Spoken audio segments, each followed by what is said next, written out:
So I've been scared away from the Matthew Walker knot for a while now. I'd tried it a couple different times and just could never seem to get it to tighten down right.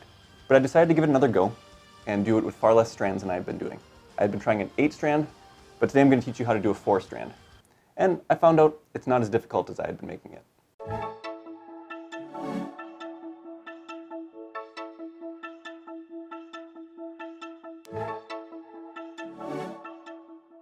If you're making this knot for a lanyard or some of your own project, you're probably going to be using all of the same color.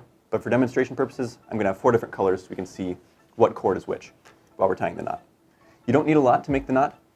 It's often on the end of a longer braid or things just to kind of finish off the cords nice. But I've got 1.5 feet of each color here, and that's going to be more than enough. To start off, I'm just going to put an overhand knot in the end, just to keep all of our cords together.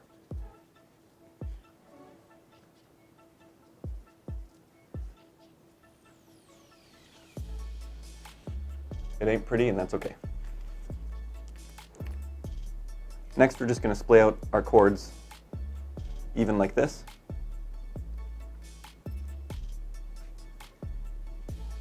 And then we're going to be tying the knot around all 4 strands. So I'm going to start with this red one. Make a little bit of a loop, and then we'll be wrapping it counterclockwise around our 4 strands, and then just up through the middle. And yes, that is just an overhand knot. Next, we're going to take this orange cord, moving around counterclockwise. We'll make that same loop and bring it around underneath our other cords. But then, instead of just tying it through our orange, we want to bring it up through the red first. So it's going through our red and our orange loops. So now we've got 2 interlocking overhand knots. We're just going to keep on moving around the circle doing the same thing. Yellow cord, leave a loop, and run it through all 3. And this blue one, another loop, and run this through all 4.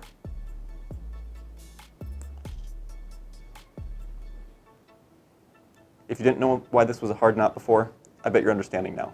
4 cords is just a lot to keep track of, and if you do any more than that, you're bound to get something wrong. At this point, we're going to tighten it down. So grabbing onto that cord below, I'm just going to start with the last one that I tied. So I'll pull that blue one most of the way tight, and then we'll move on to our yellow, and then our orange, and then our red. Doesn't look how it's supposed to yet, but now we're going to kind of turn it sideways so we can see how our different colors are lining up. We want there to be stripes moving around the circle in a diagonal fashion there. So we're going to keep on tightening down a little bit more, just pulling each cord individually until they're moderately tight. But you'll probably notice while your knot looks nice on one side, the other side kind of looks like a mess. So now we want to make sure that our cords are lining up how they're supposed to.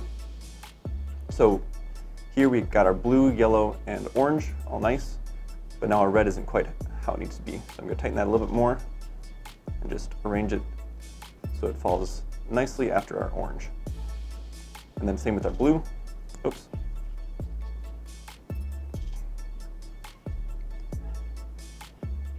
And yellow. We've got a little bit of a space here, but they're all lined up how they're supposed to be. So now we can keep on tightening these down a little bit more and making sure they stay right next to each other. Pull each cord individually.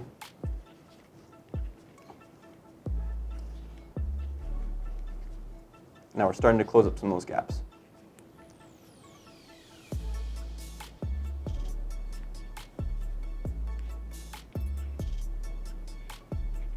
The hardest part is keeping everything even while we're tightening it down. I've found that it helps to grab hold of that whole knot and pull it towards our working ends.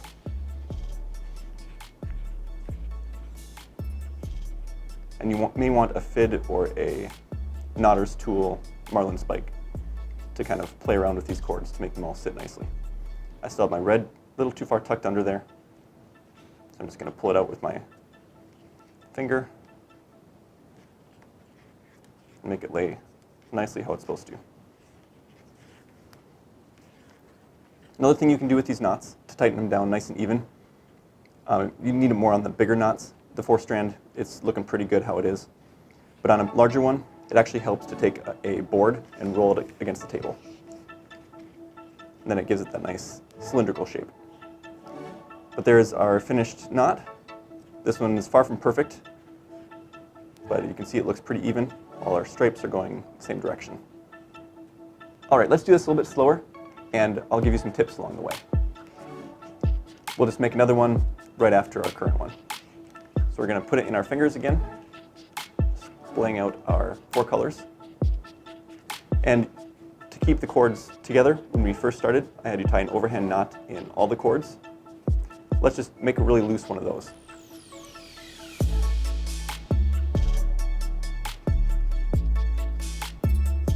This basically does the same thing as a Matthew Walker knot, but far less pretty. You'll notice that all cords are coming out of the same loop. A Matthew Walker is basically separating out and making each cord come up between the loops, instead of all the way through the knot. So that's basically our Matthew Walker, a little less nicely set out, but that's the concept that we're going for. So let's untie that and try it one more time. So we'll start with our red again. We're going to make that first loop before wrapping around all 4 cords and up through that loop.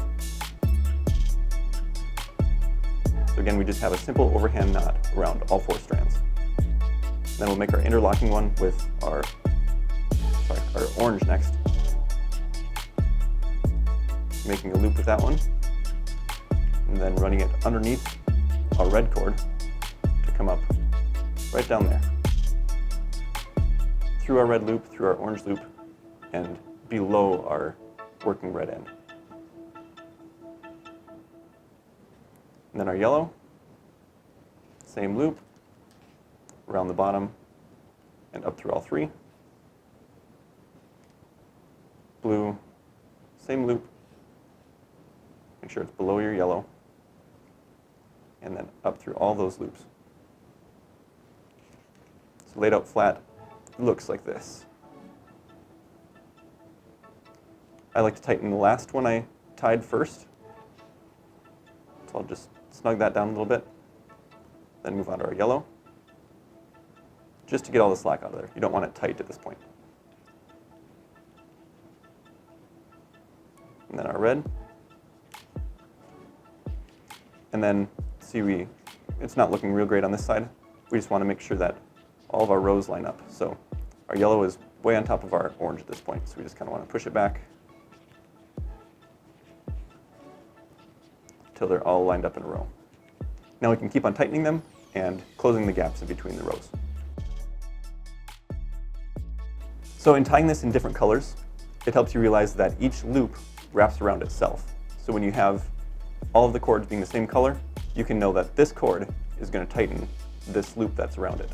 So if that's the loose one, you can just give that a tug to tighten all of that down. Like I said the first time I was making this knot, I like to pull my knot towards my working ends, and that just keeps all of them more together instead of splitting out to the side. All right, so this one's looking pretty good.